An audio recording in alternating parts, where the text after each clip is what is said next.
మన ఇండియాలో 70% youth థాయిలాండ్‌ని foreign trip bucket లిస్ట్‌లో చేర్చుకుంటారు. ముఖ్యంగా అబ్బాయిలు. అది ఎందుకో మీకు కూడా తెలుసు. నేను చెప్పనవసరం లేదు. ఎవరైనా థాయిలాండ్ వెళ్తా అనగానే వాళ్ళ పేరెంట్స్ గానీ, రిలేటివ్స్ గానీ, వైఫ్ ఆర్ గర్ల్ ఫ్రెండ్ వాళ్ళను అనుమానంతో చూస్తారు. అయితే ఈ థాయిలాండ్ అందాల వెనక ఒక డార్క్ సైడ్ కూడా ఉందని మీకు తెలుసా?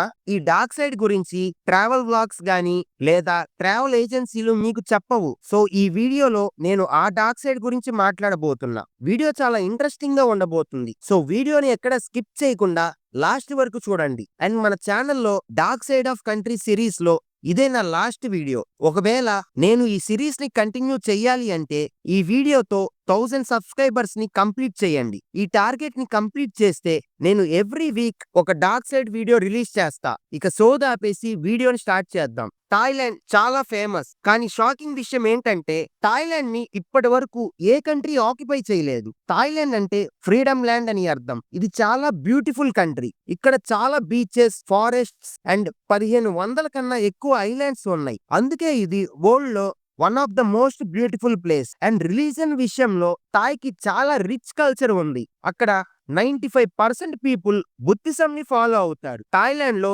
35,000 టెంపుల్స్ అండ్ హోలీ ప్లేసెస్ ఉన్నాయి. అండ్ థాయిలాండ్ ని వైట్ ఎలిఫెంట్స్ కంట్రీ అని కూడా పిలుస్తారు. ఎందుకంటే థాయ్ పీపుల్ వైట్ ఎలిఫెంట్స్ ని చాలా పవిత్రంగా భావిస్తారు. థాయ్ సీ ఫుడ్ కూడా చాలా ఫేమస్. కానీ నేను షూర్ గా చెప్పగలను, మీరు ఈ రీజన్స్ వల్ల థాయిలాండ్ గురించి తెలుసుకోలేదు. మీరు థాయిలాండ్ ని వేరే రీజన్స్ వల్ల గుర్తుపెట్టుకున్నారు. Like sex tourism, massages and lady boy related issues. Mahidol university report ప్రకారం థాయిలాండ్ లో ఆల్మోస్ట్ 36,000 కిడ్స్ సెక్స్ వర్క్ లో ఉన్నారు. హ్యూమన్ ట్రాఫికింగ్ ఇక్కడ పెద్ద సమస్య. థాయిలాండ్ అంటే కేవలం సెక్స్ టూరిజం మరియు నైట్ క్లబ్స్ అని మీరు అనుకుంటే మీకు థాయిలాండ్ గురించి ఏమీ తెలియదు. ఒకసారి థాయ్ ఎడ్యుకేషన్ గురించి మాట్లాడుకుందాం. ఎడ్యుకేషన్ అంటే ఏ దేశంకైనా ఒక బేస్ లాంటిది. కానీ థాయిలాండ్ లో ఎడ్యుకేషన్ మాత్రం text books and class rooms వరకే ఉంది. ఏ దేశంలో అయినా ఎడ్యుకేషన్ వల్ల మాట్లాడుకునే స్టైల్, పని క్వాలిటీ అండ్ ఆ దేశం యొక్క సొసైటీ ఆధారపడి ఉంటది. కానీ థాయిలాండ్ కి చాలా పెద్ద ప్రాబ్లం ఉంది. స్కూల్స్ అండ్ కాలేజెస్ అన్నిట్లో ఎడ్యుకేషన్ లెవెల్ చాలా తక్కువ.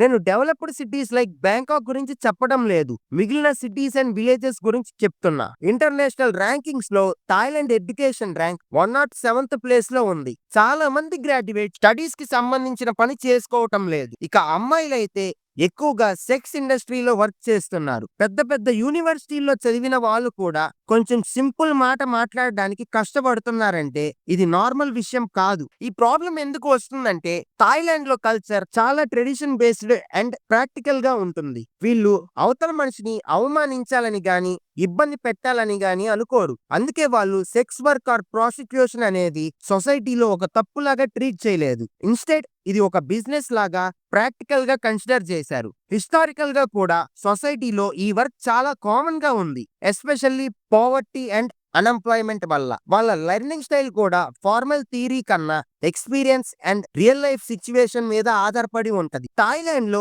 లైఫ్ స్కిల్స్ అండ్ నాలెడ్జ్ ఎక్కువగా హ్యాండ్స్ ఆన్ ఎక్స్పీరియన్స్ నుంచి రావడం వల్ల థాయ్ కొత్త జనరేషన్స్ కి ఈ ఇష్యూస్ గురించి ప్రాపర్ అవేర్నెస్ అండ్ ఎడ్యుకేషన్ దొరకటం లేదు. అంతేకాకుండా చాలా వరకు థాయ్ ఎకానమీ ఈ ఇండస్ట్రీ మీదే ఆధారపడి ఉంది. సో గవర్నమెంట్ కూడా ఆపడానికి ట్రై చేయదు. ఇవన్నీ కంబైన్ అవటం వల్ల థాయిలాండ్ లో ఈ ప్రాబ్లం చాలా డీప్ గా ఉంది. పైగా థాయ్ పీపుల్స్ కి ప్యాషన్, క్యూరియాసిటీ అండ్ ఏదైనా కొత్తగా నేర్చుకోవాలనే ఆశ చాలా తక్కువ. ఇక్కడ చాలా మంది అవతల వాళ్ళు చేసిందే చేస్తారు. ఏదైనా కొత్తగా ట్రై చేయాలని అనుకోరు. క్వశ్చన్స్ అడగటం కష్టం. లైక్ ఇది ఎలా చేసావు, ఎందుకు చేసావని. ఫెయిల్ అయ్యాం కదా, మళ్ళీ ట్రై చేయాలి అనే కాన్సెప్ట్ కూడా తక్కువ. ఫారెన్ టీచర్స్ కి కూడా ఈ సిస్టమ్ ని చేంజ్ చేయడం కష్టంగా అనిపిస్తుంది. లో ఎడ్యుకేషన్ లెవెల్ కి చాలా సైడ్ ఎఫెక్ట్స్ ఉంటాయి. కొత్త వాళ్ళతో మాట్లాడటం కష్టం, పనికి స్కిల్డ్ స్టాఫ్ తక్కువ అండ్ ఎవ్రీ డే లైఫ్ లో కూడా ప్రాబ్లమ్స్ వస్తాయి. లో క్వాలిటీ టీచర్స్ వల్ల నాలెడ్జ్ కూడా తక్కువ ఉంటది. థాయిలాండ్ గవర్నమెంట్ ఎడ్యుకేషన్ కి చాలా మనీ ఇన్వెస్ట్ చేస్తుంది, కానీ క్వాలిటీ తక్కువ.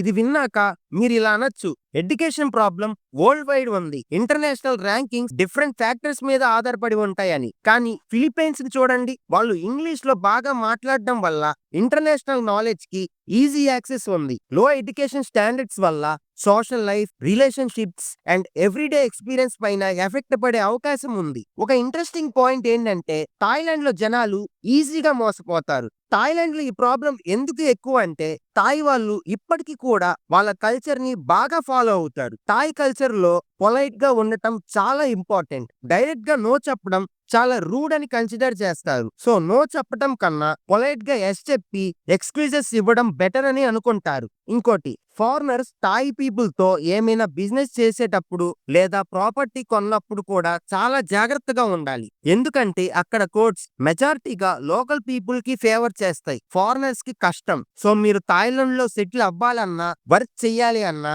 లేక ఇన్వెస్ట్ చెయ్యాలన్నా ఈ ప్రాబ్లమ్స్ గురించి మంచి అండర్‌స్టాండింగ్ ఉండాలి. లేదంటే థాయ్ బ్యూరోక్రసీ అండ్ జస్టిస్‌తో ప్రాబ్లమ్స్ వస్తాయి. ఇక బ్యాంకాక్ గురించి మాట్లాడదాం. బ్యాంకాక్ అంటే చాలా బిజీ సిటీ. కల్చర్‌తో, టేస్టీ స్ట్రీట్ ఫుడ్‌తో, నైట్ పార్టీస్‌తో ఫేమస్. కానీ ఇంకో సైడ్ చాలా పెద్ద ప్రాబ్లమ్ కూడా ఉంది. అదే ప్రొఫెషనల్ ప్రాస్టిట్యూషన్. కొందరు లగ్జూరియస్‌గా బ్రతకడానికి ఈ పని చేస్తారు. కానీ చాలా మందికి ఈ పని ఒక మెయిన్ ఇన్‌కమ్ సోర్స్ మాత్రమే. ఈ ప్రాబ్లమ్‌కి రీజన్ ఏంటంటే పావర్టీ. అది చాలా బిగ్ రోల్ ప్లే చేస్తుంది. థాయిలాండ్‌లో స్ట్రీట్స్ చూడండి. ఒక సైడ్ యంగ్ గర్ల్స్ హోటల్‌లో సర్వీస్ ఇస్తున్నారు. ఈ సర్వీసెస్ కోసం యంగ్ గర్ల్స్ చాలా ఈజీగా దొరుకుతున్నారు. ఇది చాలా పెద్ద ప్రాబ్లమ్. పావర్టీ అండ్ ఎడ్యుకేషన్ లేకపోవడం, లిమిటెడ్ ఆపర్చునిటీస్ వల్ల చాలా మంది ఈ దారిని ఎంచుకుంటున్నారు. స్ట్రీట్స్ లో బెగ్గింగ్ చాలా కామన్, ఎస్పెషల్లీ టౌన్స్ లో. వాళ్ళ డైలీ లైఫ్ లో పార్ట్ అయిపోయింది. కిడ్స్, ఉమెన్ డబ్బుల కోసం అడుక్కుంటున్నారు. థాయిలాండ్ స్ట్రీట్స్ అన్ని ఒక పార్టీ లాగా ఉంటాయి. Music, dance, light, bars, club, massage spas and escorts కూడా.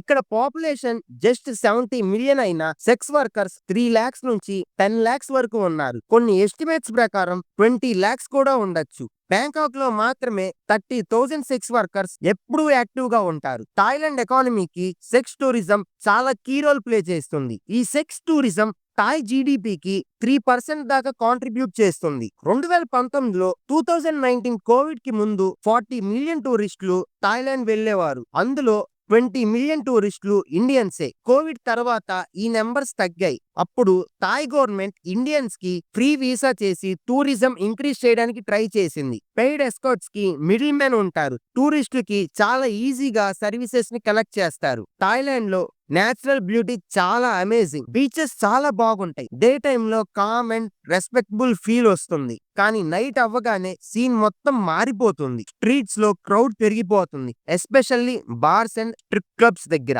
టాక్సీస్ కూడా ఇలాంటి సర్వీసెస్ ఆఫర్స్ చేస్తాయి. ఎస్కార్ట్స్ అయితే స్ట్రీట్స్ లోనే కనిపిస్తాయి. ఇలాంటివి థాయిలాండ్ లో కొత్తేమి కాదు. హిస్టరీలో చూసుకున్నా 1905లో స్లేవరీ సిస్టమ్ ఎండ్ అయిన తరువాత చాలా మంది జాబ్ లేకపోవడం వల్ల ఎస్పెషల్లీ ఉమెన్స్ హోమ్లెస్ అయిపోయారు. వాళ్ళు చాలా మంది ప్రాస్టిట్యూషన్ కి వెళ్లారు. మోస్ట్లీ మైగ్రెంట్ వర్కర్స్ కి సర్వీస్ ఇవ్వడానికి. 1908లో థాయిలాండ్ ప్రాసిక్యూషన్ ని లీగల్ గా యాక్సెప్ట్ చేసి సెక్స్ వర్కర్స్ కి మెడికల్ ఎయిడ్ కూడా స్టార్ట్ చేసింది. కానీ world war 2 and Vietnam war వల్ల సిచ్యువేషన్ ఇంకా పెరిగింది. America, Japan and Indian soldiers Thailand కి వచ్చారు. వాళ్ళకి సెక్స్ వర్కర్ సర్వీస్ ఇవ్వడానికి. వియత్నాం వార్ టైంలో 1956 నుంచి 1964 మధ్య సెక్స్ వర్కర్స్ కౌంట్ 20,000 నుంచి 4 లక్షలకు పెరిగిపోయింది. చాలా కంట్రీస్ ఇక్కడ ప్రాసిక్యూషన్ ని ఇల్లీగల్ చేయమని గవర్నమెంట్ ని ప్రెషర్ చేశాయి. కానీ 1966లో ఎంటర్టైన్మెంట్ ప్లేసెస్ యాక్ట్ తో మళ్ళీ లీగల్ చేశారు. ప్రతి ఇయర్ సెక్స్ టూరిజం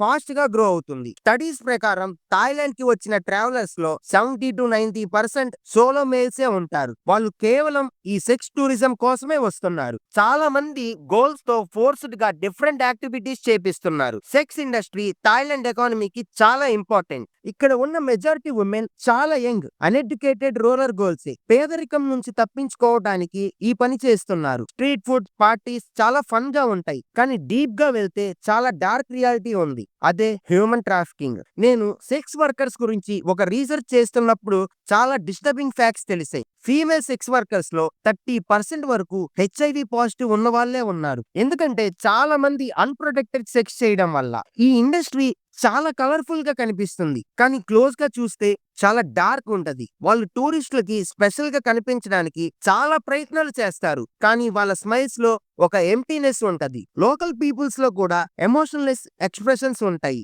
కంటిన్యూస్ గా సెక్సువల్ యాక్టివిటీస్ వల్ల mental and physical health destroy అవుతుంది. డిసీజెస్ రిస్క్ ఎక్కువ. వాళ్ళ లైఫ్ స్పాన్ కూడా యావరేజ్ కన్నా తక్కువ ఉంటుంది. థాయిలాండ్ లో ప్రాసిక్యూషన్ ని లీగల్ చేయడానికి పెద్ద గ్రూప్ ఉంది. వాళ్ళకి ఈ ఇండస్ట్రీని ప్రమోట్ చేయడమే ముఖ్యం. ఇప్పుడు రీసెంట్ గా కొన్ని బిల్స్ పాస్ అయ్యాయి. ఆ బిల్స్ కమర్షియల్ సెక్స్ ని ఎంకరేజ్ చేస్తున్నాయి. ఎందుకంటే ప్రతి ఒక్కరికి డైరెక్ట్ గా లేక ఇండైరెక్ట్ గా ఈ ఇండస్ట్రీతో సంబంధం ఉంది. కానీ నేనేం చెప్తా అంటే ఎమోషనల్ లేకుండా మీనింగ్లెస్ సెక్స్ చేయడం కన్నా థాయిలాండ్ యొక్క అందమైన సైడ్ ని ఎక్స్ప్లోర్ చేయడం మంచిది. ఇంకో స్పెషల్ హైలైట్ ఏంటంటే లేడీ బాయ్స్ అంటే ట్రాన్స్జెండర్ పీపుల్. లోకల్ లాంగ్వేజ్ లో కాతోయి అంటారు. స్ట్రీట్స్ లో వాళ్ళు గ్లామరస్ గా ఉన్నా ఇది ఒక షో మాత్రమే. ఫారినర్స్ కి అది ఒక ఫన్ ఎక్స్పీరియన్స్ లాగా ఉండొచ్చు, కానీ వాళ్ళ లైఫ్ చాలా సాడ్. లేడీ బాయ్స్ కి జాబ్ ఆపర్చునిటీస్ చాలా తక్కువ, సాలరీస్ కూడా ఎక్కువ ఉండవు. సో ఫ్యామిలీని సపోర్ట్ చేయడానికి ప్రాస్టిట్యూషన్ ఇండస్ట్రీలో ఇన్వాల్వ్ అవ్వక తప్పదు. ఇండియాలో సెక్స్ అనే విషయం గురించి మాట్లాడటం అవాయిడ్ చేస్తారు, కానీ థాయిలాండ్ లో సెక్స్ ని బిజినెస్ లాగా చూస్తారు. థాయిలాండ్ టూరిజం లో ఇండియన్స్ చాలా common. Malaysia, China, Singapore, India లాంటి కంట్రీస్ టూరిస్టుల లిస్ట్ లో టాప్ లో ఉంటాయి. కొత్త వాళ్ళు థాయిలాండ్ నేచర్, కల్చర్ కోసం కాదు, దాన్ని వేరే సైడ్ ని చూడడానికి వస్తారు. కానీ ఇండియన్ టూరిస్ట్ కి థాయిలాండ్ లో రెప్యుటేషన్ తక్కువైందనే చెప్పాలి. పటాయాలో ఒక గొడవ జరిగింది ఇండియన్ టూరిస్ట్ మరియు థాయ్ లోకల్స్ మధ్య. ఈ ఫైట్ వీడియో చాలా మంది చూశారు. స్ట్రీట్స్ లో వెపన్ తో పెద్ద సీన్ క్రియేట్ అయ్యింది. ఈ విషయం ఎందుకు చెప్తున్నా అంటే థాయిలాండ్ లో ఇండియన్ టూరిస్టుల పరిస్థితి ఎలా ఉందో తెలుసుకోవాలి కాబట్టి. కొంతమంది నేషనాలిటీని బట్టి డిస్రెస్పెక్ట్ ని ఫేస్ చేస్తున్నారు. ఏమైనా కొనుక్కోవడానికి షాప్స్ కి వెళ్తే కొన్ని షాప్స్ అవుట్ ఆఫ్ స్టాక్ అని చెప్తాయి. కార్ రెంటల్ కంపెనీస్ సర్వీసెస్ ఇవ్వట్లేదు. చాలా మంది ఇండియన్స్ కి ఎక్స్ట్రోవర్ట్ బిహేవియర్ ఉంటుంది. ఇలాంటి బిహేవియర్ థాయిలాండ్ లో డిస్రెస్పెక్ట్ఫుల్ గా కన్సిడర్ చేస్తారు. ఇండియన్ టూరిస్టులు అర్థం చేసుకోవాలి, మనం వేరే దేశంకి ట్రావెల్ చేసినప్పుడు పర్సనల్ ఇమేజ్ కన్నా కంట్రీ ఇమేజ్ ఎక్కువ రిప్రజెంట్ అవుద్ది. సెక్స్ టూరిజం, హ్యూమన్ ట్రాఫికింగ్ వల్ల థాయిలాండ్ ఎకానమీ స్ట్రాంగ్ గా ఉంటుంది. మీరు థాయిలాండ్ సర్ఫేస్ మీద సెక్స్ ఇండస్ట్రీ మాత్రమే చూస్తున్నారు, కానీ సరిగ్గా చూస్తే దాని రియల్ బ్యూటీ ఏంటో తెలుసుద్ది.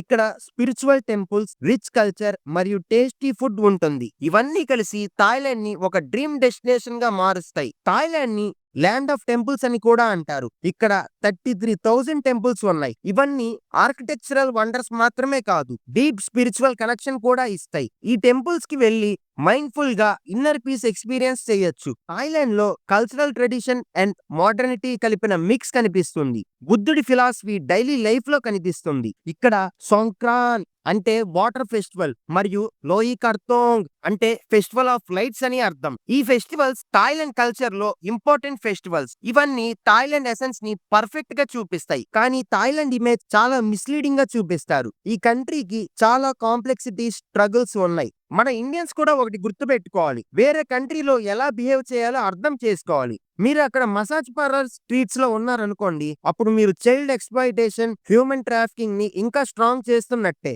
అలాంటి ప్లేసెస్ కి వెళ్లి ఫ్రెండ్స్ ముందు ఫ్లెక్స్ చేయడానికి బాగుంటాయి, కానీ ఇప్పుడు నచ్చిన విషయం ఫ్యూచర్ లో మీ లైఫ్ లో రిగ్రెట్ గా మారొచ్చు. మనం థాయిలాండ్ మీద ఉన్న ఆలోచన తీరు మార్చుకోవాలి, ఎందుకంటే ఇది చాలా బ్యూటిఫుల్ కంట్రీ, చాలా స్టన్నింగ్ నేచురల్ వ్యూస్ ఉన్న దేశం. ఒక స్ట్రీట్ లో ఇప్పుడు నేను చెప్పినవన్నీ ప్రాబ్లమ్స్ చూడొచ్చు, కానీ ఒక 100 మీటర్స్ ముందుకు వెళ్లి చూడండి, సీన్ మారుతుంది. అక్కడ ప్రతిరోజు మనిషి పని చేసి మనీ ఎర్న్ చేయడంలో బిజీగా ఉంటారు. ఇంకో సైడ్ పని మీద ఇంట్రెస్ట్ లేని యాటిట్యూడ్ తో ఉంటారు. సో ఇప్పటికైనా థాయిలాండ్ అనగానే సెక్స్ టూరిజమే అనుకోకుండా దాని నేచురల్ బ్యూటీని గుర్తించండి. ఈ వీడియో మీకు నచ్చితే లైక్ చేసి షేర్ చేయండి. వీడియోని లాస్ట్ వరకు చూస్తే లాస్ట్ వరకు చూసాని కమెంట్ చేయండి.